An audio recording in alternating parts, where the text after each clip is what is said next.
BII University, a place every aspiring physicist dreams of, where students work their entire lives for a shot at a seat in this prestigious program. The labs, the professors, the connections, everything about it screams excellence. Everyone wants in.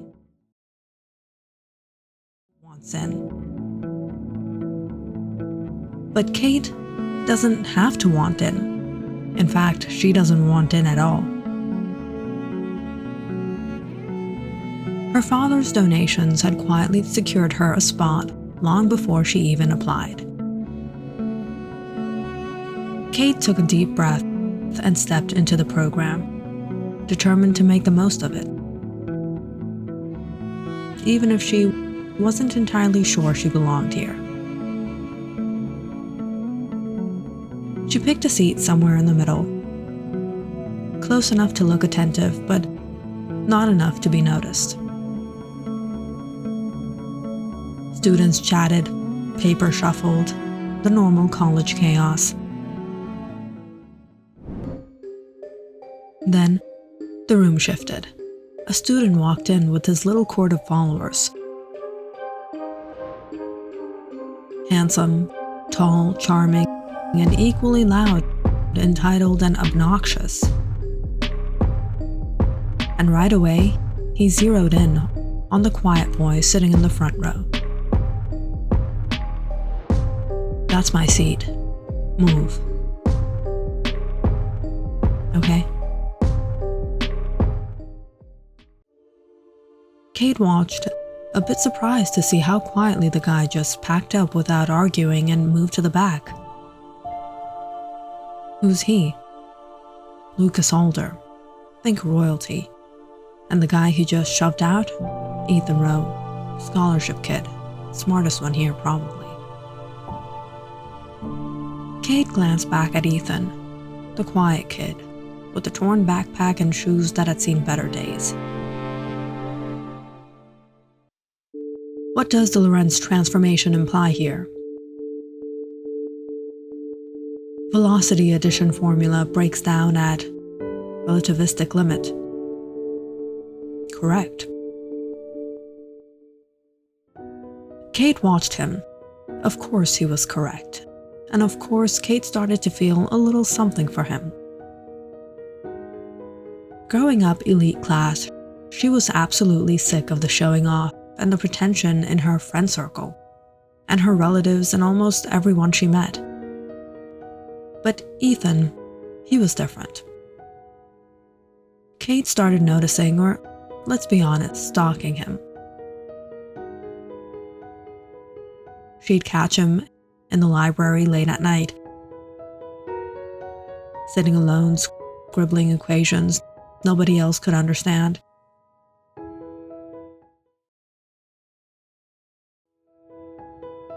He avoided crowds, barely spoke unless spoken to, and there was something about the way he carried himself, genuine, unpretentious, that fascinated her. No fake smiles, no connections, no privilege, just real. One evening, Kate stayed behind in the lab on purpose. She didn't want to just watch this time. She wanted to see what he was working on. The lab was quiet, deserted except for Ethan, surrounded by wires, metal rings, and equations drawn across every pane of glass. He looked startled when he noticed her. "What are you building?" "Nothing. It's nothing. It looks like a science fair project." "If you want to sound like a 5-year-old, then alright, it's a prototype." "5-year-old? At least I'm not the 5-year-old who made it, okay? I'm the 5-year-old questioning it." "Well, you're the curious 5-year-old. I guess I'll be your slightly older, slightly smarter lab partner. Lucky you." "Alright, so you're not as quiet and innocent as I thought." What's that supposed to mean? Have you been stalking me? After that night, Kate started hanging out with him after college. Ethan worked 2 part-time jobs and lived in a 5x5 apartment downtown and was completely broke. Needed the lab to finish experiments because he couldn't afford his own equipment. Over the days, they became really good friends. Kate would sometimes bring snacks over to spend time with him. Donuts, coffee. They never spoke about feelings, undeniably there between them. Donuts? You do realize the human brain consumes roughly 20 to 25% of basal caloric expenditure at rest. If I ate that, the metabolic demand might offset the sugar intake, but your system? Well, that's an uncontrolled variable. Are you calling me fat? I never said that. Right, you mad scientist. Weeks passed, and just before their last semester, the dean gathered the class.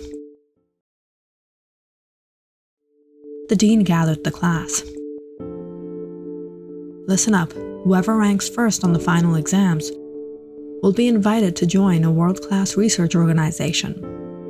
Second place gets an internship at BII organization, and third will join a prestigious research lab in Europe. This is your chance, so study hard. Everyone knew who would rank first. Everyone knew who would come second. And everyone also knew the tension that followed between Lucas and his rich friends to try to compete with Ethan.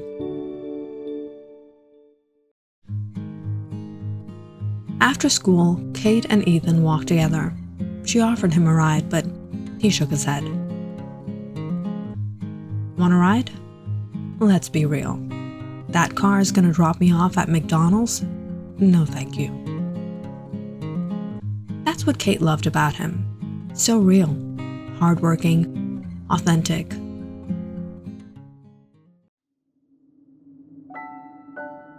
Everyone was grinding.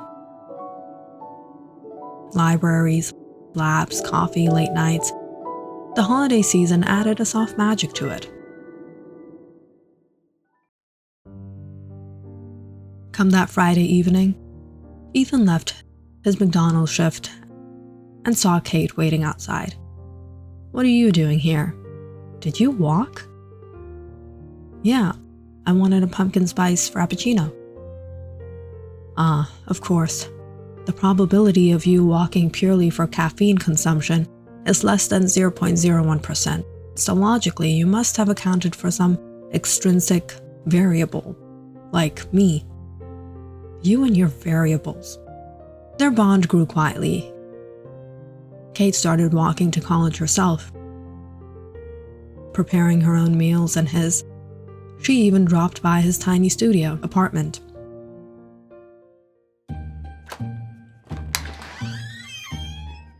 I brought decorations. What is this? This isn't even an apartment. What do you want to do, decorate a closet? Technically, yes, the volume to occupant ratio is suboptimal, but even in a confined system, entropy can be reduced with warmth and light. Home is home, sweetie, and home deserves lights. You've officially corrupted my physics brain with holiday cheer. Kate decorated a tiny Christmas tree, string lights, a few ornaments. The space felt warmer just because she was there.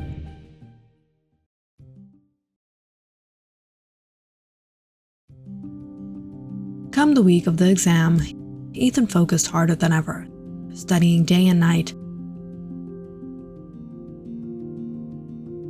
Kate didn't want to distract him, but that didn't mean others wouldn't.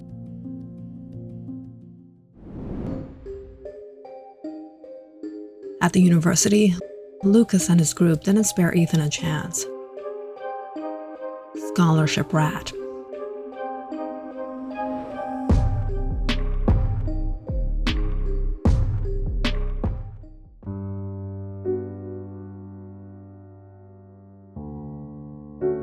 Ignore him. He's not worth your time. You've got bigger things to focus on. Ignore who? Lucas? You think I'm thinking about him? No, I'm thinking about the shirt you're wearing. Its wavelength absorption coefficient is dangerously distracting. Seriously, it's a hazardous variable in my attention matrix. Maybe you should leave. You're ridiculous. I prefer scientifically accurate. Kate knew Ethan was hurt, but he never let anything get in his way.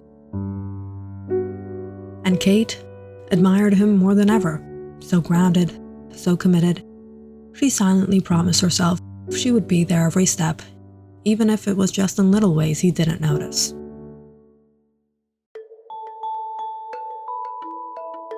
The night before the exam, Kate was at home trying to review notes she barely touched earlier. Her phone buzzed with a private number.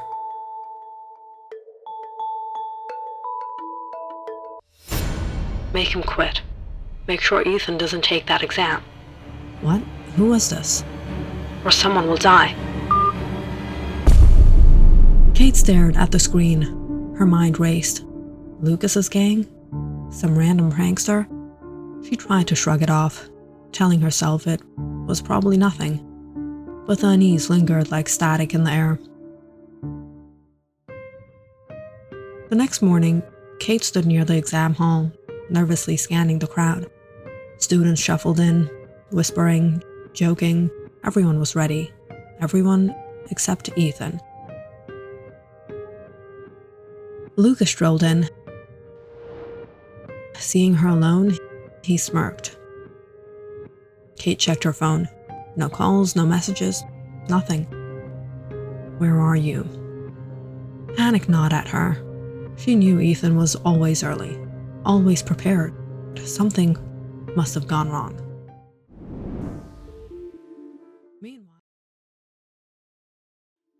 Meanwhile, Ethan woke up late.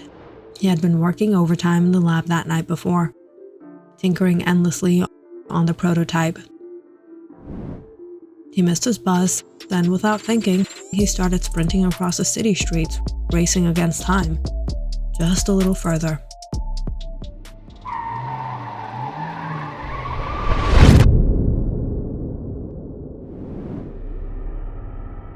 Back at the exam hall, chaos erupted. When Professor Alder entered, he rushed to the examiner. There's been an accident. Ethan Rowe passed away. Kate froze. She didn't believe it at first. But when she saw him at the hospital, reality hit. She was shattered, utterly broken. Her chest felt hollow and her world had collapsed in a single moment.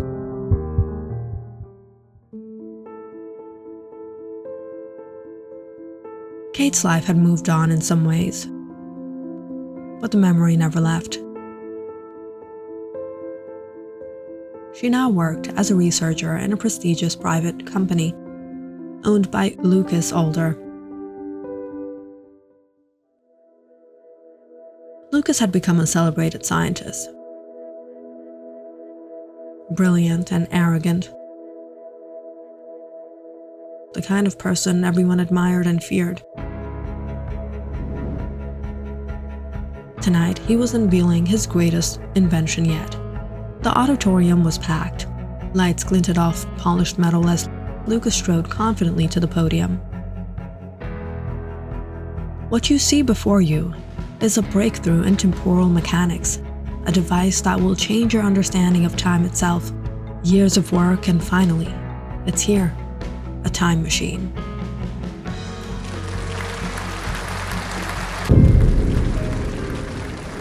Time machine?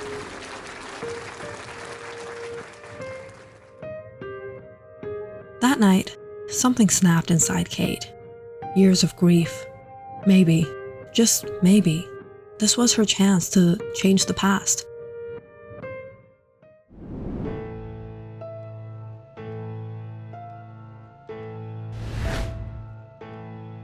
With her ID, bypassing the lab security was easy. The corridors were empty.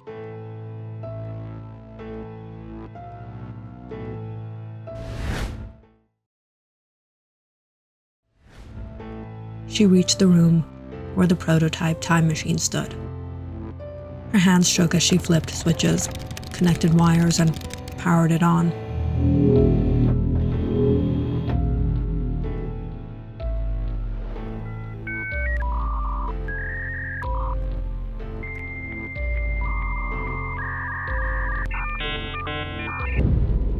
Make him quit. Make sure Ethan doesn't take that exam. What? Who is this? Or someone will die. The words barely left her mouth before a sharp sound cut through the lab. Lights snapped on. Kate spun. Lucas stood there, smirking. Thought you could rewrite history, huh? You are so predictable. You think you can stop me? One wrong move and you'll end up just like him. Or worse. Kate couldn't believe it at first. She had stared at Lucas's sleek commercial time machine. Every wire, every ring, every diagram, and suddenly it all clicked. She had seen this before. 20 years ago, in the college lab, and it hadn't belonged to Lucas. It had belonged to Ethan. When the university announced the competition, an opportunity for the first-ranking student to join the world-class research organization, Lucas panicked. Dad, he's going to beat me. There's no way I can. He's too good. If he's out of the way, your path is clear. From that moment, the plan was set. Professor Alder orchestrated it all. Ethan's final exam morning became a trap. The car accident was arranged to eliminate him. His research, the time machine prototype, was quietly taken and handed to Lucas. Polished, marketed, and presented as his own genius creation. Every step was calculated, every detail deliberate. Kate's stomach twisted as she realized the full scope. They hadn't just stolen his work. They had killed him, taken his life, his future, his dreams, and now, a decade later, they were standing in front of the world, selling it as their legacy.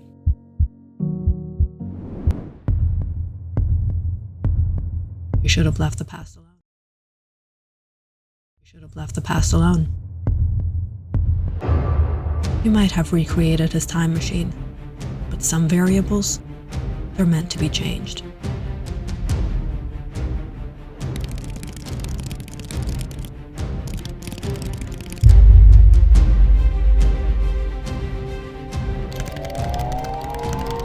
Before Lucas could react, Kate pressed a sequence on the machine.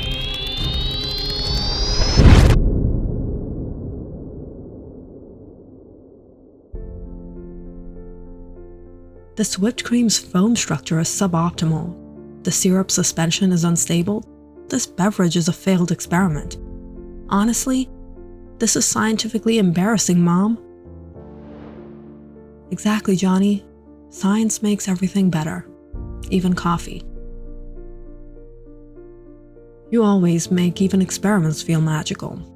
Feels like we finally get to enjoy a normal day. Normal's overrated, but I'll take it.